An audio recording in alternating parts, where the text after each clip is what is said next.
Welcome back. I want to give a quick update on the total supply of ETH. On my previous video, I talked about how the supply growth rate has been slowing very drastically since the implementation of EIP 1559. We also talked about how the growth rate turned negative for the first time on October 28th, 2021.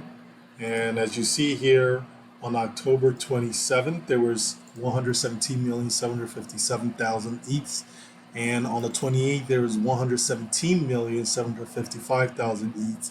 That's about 2,195 less ETHs than we had on the 27th. And then on the 29th, basically the supply of ETH shrank by 1,000. And then on November 2nd, it shrank by 988. And then and the reason why I'm making this video today is because of the new data that I gathered for November 9th, which was yesterday. The supply shrank again, and it shrank by about 1,091 ETHs. And so, in my opinion, I think this is a pretty big deal. I know I've heard people that talk about the net issuance shrinking, but that is very compelling as well. But this here, we're talking about the actual total supply of ETH, and this is not even essentially people moving it off exchanges or putting it in cold storage.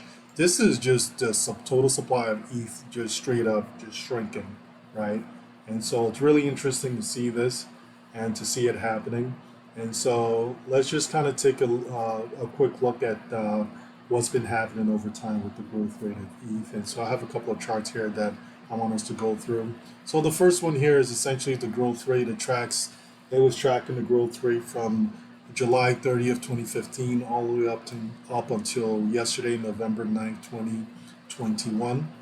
As you see here, essentially the growth rate did slow drastically around September 2017. But this drastic slowing in the growth rate here, I think probably has more to do with adoption. So the more people you have using it, the less, uh, basically, the less the growth rate is going to be, if that makes any sense to you.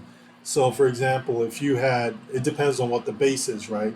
So, if you had, let's say, 1,000 people using it, and then you add another 1,000, that's a huge jump in your growth rate. That's basically a 100% jump, right? But if you had basically 100,000 people using it, and you added another 1,000 users, that's not a 100% jump anymore. That's a much smaller jump in the growth rate. And so as your user base get larger and larger, that growth rate is actually going to get smaller and smaller. However, what's really interesting is once you get over here to 2021, August 5th, 2021, you see this drastic drop off in the growth rate here. It's not like any of these over here where you see this is like, this is more of a curvature. It's a little more of a smooth.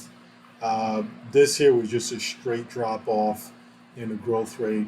And of course, with the EIP 1559 that was implemented, that included basically ETH being burned every time a transaction is created.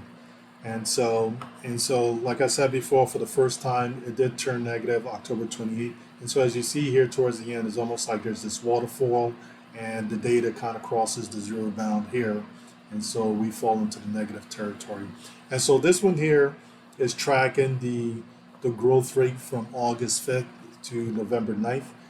So this is a shorter range here. This is more to focus on what's been happening since EIP, since the EIP 1559.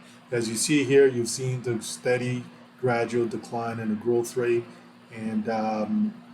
and then for the first time over here, it dipped below zero August 28th, and also was below zero on the 29th, and then November 2nd, it dipped below zero again.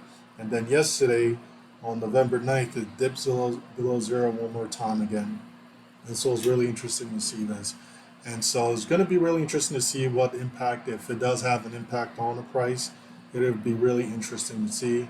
In my opinion, I think it may, but we'll just have to wait and see. It's very difficult to predict what these assets are going to do. Uh, I don't know anyone who can predict what ETH is going to do, especially over the short term, or Bitcoin. These things are very difficult to predict. And so what I have here is then the supply growth rate. Um, so what I did here, I took the monthly averages and then I plotted it out just to kind of show you guys um, what it looked like before, what the growth rate actually looked like before that EIP update to show that is, this isn't just like, a decline in growth rate because the base is becoming, you know, more bigger or that like the number of users are getting smaller. This is just uh, essentially a result of the ETH being burned.